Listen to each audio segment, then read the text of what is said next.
राम जी के अपने भाई को तीर लगा था, तो राम जी विष्णु भगवान के अवतार थे। एक बार राम जी उस तीर लगे हुए जगह पे हाथ रख देते तो क्या वो जख्म सही नहीं हो जाता कि नहीं? लेकिन राम जी तो भैया ठहरे भगवान। उन्हें पता था कि आने वाले कलयुग में बहुत सारे ऐसे तांत्रिक घूमने लगेंगे जो कहेंगे कि मर्यादा पुरुषोत्तम राम ने जो मंत्र पढ़ा था, मैं उसी मंत्र को पढ़ के आपके AK-47 का गोली लगाए साफ कर देंगे, पिछी काटा है साफ कर देंगे, सांप काटा है साफ कर देंगे। इसलिए राम जी अपने भाई को तड़पते हुए छोड़े और कहें हनुमान जी को कि जाइए आप हिमालय से संजीवनी बूटी लाइए, जो हनुमान जी को दिखाता है कि यदि समय रहते अगर आप मेडिकल सुविधा ला सकते हैं। आज के समय में अगर आप देखेंगे, मजाक में सेंस में ना लेंगे तो आज के समय में वो एम्बुलेंस को दर्शाता है। आप इसे मजाक के सेंस में ना लेंगे तो आज के समय में एम्बुलेंस को दर्शाता है और मेडिकल दवाओं को दिखाता है कि अगर आपको कोई तकलीफ है तो आप तुरंत जाइए डॉक्टर के पास, देर मत कीजिए और दवाइयां लाइए। वरना राम जी को क्या, आपको क्या लगता था राम जी के पास शक्ति ना है? अरे भाई साहब, बड़का बड़का लीला करके यहाँ पे वहां जो दिखाता है। लेकिन आज के समय में हम लोग, क्योंकि भारत अंग्रेजों को पता था कि भारतीयों का शास्त्र में ऐसा चीज है कि अगर ये सचुरा पूरा अच्छा से जान जाएगा सब ना,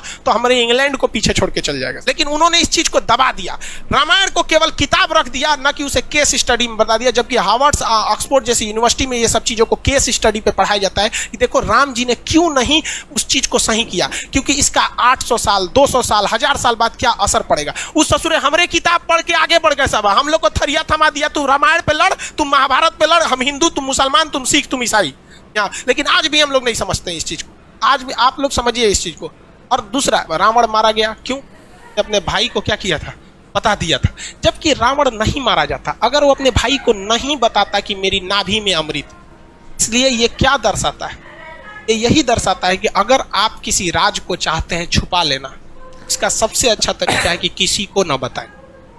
क्योंकि अगर आप अपने करीबी को कोई राज बताते हैं तो करीबी का भी कोई ना कोई करीबी होता है। इसलिए अगर आप चाहते हैं तो किसी को ना बताएं, स्पेशली महिला को तो बताइए मत। आप बुरा मानिएगा लेकिन ये चीज हकीकत है। किसी महिला को बताइएगा ना, हाई बात मत बताना, तो अपनी सहेली को बताएगी और उसको भी कहेगी किसी को बताना नहीं, और वो पूरा लॉज पीट देगी हल्ला, और सबको यही बात कहा जाएगा किसी को बताना नहीं। पहले के वक्त में मीडिया नहीं था तो महिलाएं ही मीडिया का काम करती थी। कोई खबर पहुंचाना है, एगो दादी को कह दो, पूरा मीडिया का काम हो। इस चीज को आप समझिए, ये केस स्टडी है। राम जी बड़ा बड़ा लंका जलाया गया, ये हुआ सारा चीज, लेकिन जब वनवास काट के जब वो घर आए, तो घर पे आए तो सबको पता है कि सीता जी 83 दिन तक लंका में थी। लेकिन रावण को श्राप भी तो था कि अगर वो सीता जी को गलत नियति से टच भी करता है तो भस्म हो जाए, था कि नहीं था? पूरी दुनिया जानती थी कि सीता जी एकदम पवित्र है। लेकिन जब वो अयोध्या पहुंची तो राम जी लोगों ने सवाल उठा दिया कि सीता जी को अग्नि परीक्षा देनी पड़ी। सवाल उठाया गया था कि नहीं उठाया? तो राम जी कभी नहीं चाहते थे कि वो अपनी पत्नी को, जगत जननी माँ सीता को, वो अग्नि परीक्षा में बैठाएं। लेकिन समाज में आकर उन्होंने कहा कि 90% लोग को विश्वास है कि सीता जी क्या है, एकदम पवित्र है।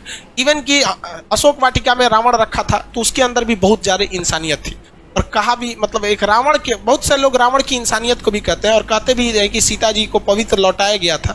तो ये राम जी की मर्यादा, राम जी की बहादुरी तो थी ही, लेकिन इससे कहीं ज्यादा रावण की इंसानियत भी थी। और जो दशहरा के दिन रावण को जलाते हैं तो एक कोटेशन आता है, ये रावण भी बोलता है, मुझे आग लगाने वालों जरा ये बताओ इस भीड़ में से राम कौन है। और ये सच ही है यार आज के समय में। लेकिन मेरा सवाल यहाँ पर दूसरा, मुझे इंस्टाग्राम पर आकर बहुत लोगों ने कहा कि हम मुसलमान हैं, हम हमारे धर्म के खिलाफ कुछ नहीं सुन सकते, हमारी किताब में जो लिखा हुआ वही परम सत्य है। भाई साहब, मैं उतना ही सम्मान करता हूँ जितना मैं अपने हिंदू धर्म का करता हूँ। लेकिन एक सिंपल सा सवाल है कि अगर मुसलमानों को बनाने वाला, ईसाइयों को बनाने वाला, हिंदुओं को बनाने वाला अलग अलग होता तो कुछ तो अलग करता ना उनके शरीर में। वैसे ही मुझे एक चीज बताइए, मौत का तरीका तो अलग होना चाहिए था। आसमान से जो बिजली गिरती है उसको तो कम से कम ये ऑर्डर होना चाहिए था कि यार ये मुसलमान है इनको छोड़ देना, या फिर ये हिंदू है इनको छोड़ देना। आज वाली बिजली सिर्फ हिंदुओं पर या फिर मुसलमानों पर गिरेगी। अभी आज के 5-7 दिन पहले जयपुर में आकाशीय बिजली गिरी थी और उससे लगभग 10 या 11 लोगों की मौत हुई थी। और उन 10 या 11 लोगों में से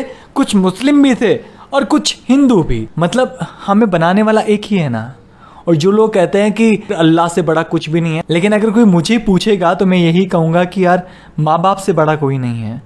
अगर हमने उनकी सेवा कर ली तो उसका मतलब है कि हमने उस अल्लाह या भगवान की सेवा कर ली। अगर किसी को लगता है कि मेरा लॉजिक गलत है तो प्लीज आप मुझे इंस्टाग्राम पर आकर मिल सकते हैं। आईडी है गोरू रेखा, GORUREKHA। मुझे खुशी होगी अपनी जानकारी बढ़ाने में, या फिर अगर आप गलत है तो आपको सही करने में। साथ ही आप हमारे बारे में जानना चाहते हैं तो हमारे यूट्यूब चैनल रेखा राजस्थानी REKHARAJASTHANI पर भी आ सकते हैं, जिसपे लगभग 5 लाख सब्सक्राइबर हैं।